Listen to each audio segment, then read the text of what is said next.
अस्सलाम वालेकुम रहमतुल्लाहि व बरकातुहू। नाज़रीन मोहतरम, बहुत ही अहम खबर आपके सामने पेश करने जा रहे हैं। कल हाफिज़ साद हुसैन रज़ी साहब की शादी हुई। उसके बाद लोगों ने अपनी अपनी जहाँ वो रहते हैं वहाँ पे लोगों में मिठाई पेश की, मिठाई बांटी, और वहाँ पे पुलिस वाले भी खड़े थे, उनको भी मिठाई बांटी।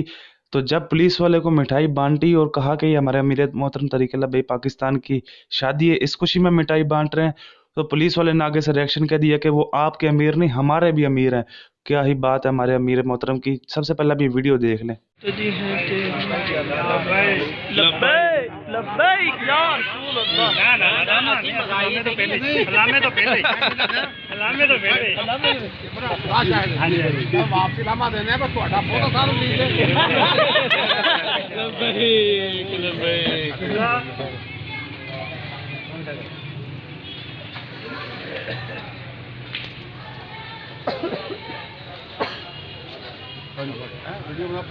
नाज़रीन, जैसे कि आपने वीडियो देखी, क्या ही बात है, हमारे अमीर तरीक़ुल्लाह भाई पाकिस्तान हाफिज़ साद हुसैन रज़ी साहब को अल्लाह हमेशा खुश रखे।